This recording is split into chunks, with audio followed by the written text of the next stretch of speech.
क्या खूब कहा है कि अपॉर्चुनिटी रोज सुबह आपका दरवाजा खटखटाएंगी, लेकिन अगर आप सोए रह गए तो वो चुपके से निकल जाएंगी। नमस्कार दोस्तों, स्वागत है आप सबका मेरे चैनल पे। फिर आज मैं आपके सामने एक छोटी सी कहानी लेकर। ये कहानी एक ऐसे लड़के की जो पेट्रोल पंप पे काम करता है, पेट्रोल भरता है गाड़ियों में, और जब पेट्रोल पंप पे अलग अलग गाड़ियां आती है तो उसका भी सपना बनने लगता है कि मुझे भी एक दिन ऐसी गाड़ी लेनी है। और एक दिन पेट्रोल पंप पे एक बहुत ही जबरदस्त गाड़ी आती है। उस गाड़ी को देखने के बाद उस गाड़ी को निहारने लगता है, क्योंकि ऐसी गाड़ी उस शहर में उसने कभी नहीं देखी थी। बहुत लंबी बड़ी सी गाड़ी।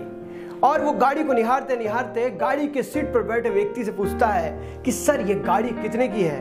वो बोलते हैं 80 लाख की।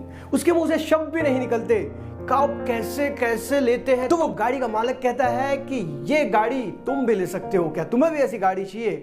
वो कहता है हाँ। तो जो व्यक्ति है वो अपने जेब से कार्ड निकालता है और उस लड़के के हाथ में देता है। कहता है मैं बिजनेसमैन हूं, अगर तुम्हें भी जिंदगी में आगे बढ़ना है, जिंदगी में बहुत पैसा कमाना है और ऐसी गाड़ी खरीदनी है तो मुझसे कांटेक्ट करो। वो लड़का वो कार्ड ले लेता है, गाड़ी वहां से निकल जाती है। और वो कार्ड हाथ में लेने के बाद वो सोचने लगता है कि ये आदमी बोल रहा है कि मैं भी तुझे रईस बना दूंगा। कौन सा काम करता है पता नहीं, कोई गलत सलत काम करता होगा और मुझे भी फंसा देगा। इस प्रकार वो लड़का थॉट करने लगता है और शाम तक उसके दिमाग में यही चलते रहता है कि मैं उसे कॉल करूं या ना करूं। और अंततः वो इस निर्णय में पहुंचता है कि मुझे लालच नहीं करनी चाहिए, और उस कार्ड के 2 टुकड़े करके पेट्रोल पंप के डस्टबिन में डाल देता है। और उसे इत्मीनान हो जाता है कि मैंने लालच नहीं किया, मैंने उस कार्ड के नंबर पे फोन नहीं करके बहुत अच्छा किया। और वो आराम से अपने घर जाता है और इसी प्रकार वो अपने पेट्रोल पंप पे काम करते रहता है। और वो सोच लेता है कि मेरे बस की ये बात नहीं है, मुझे इसी प्रकार जिंदगी जीनी है, मैं क्यों टेंशन लूं, बढ़िया अपनी लाइफ को जीते रहता है।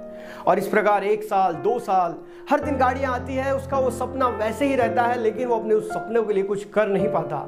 और लगभग 5 साल बीतते हैं और 5 साल बाद फिर वैसी ही चमचमाती गाड़ी उसके पेट्रोल पंप पर आती है। और उस गाड़ी को देखकर वो फिर से खुश हो जाता है, गाड़ी को निहारने लगता है। फिर उसके मुंह से शब्द नहीं निकलने लगते कि इतनी बड़ी गाड़ी कैसे, कितने की है। लेकिन इस बार उस गाड़ी के सीट पे बैठा हुआ व्यक्ति दूसरा होता है और वो उस व्यक्ति से फिर पूछता है कि तुमने ये गाड़ी कैसे ली। तो जो गाड़ी में बैठा व्यक्ति है वो उस लड़के से कहता है कि तुमने मुझे पहचाना नहीं, मैं यहीं तो तुम्हारे पेट्रोल पंप पे झाड़ू लगाने का काम किया करता था।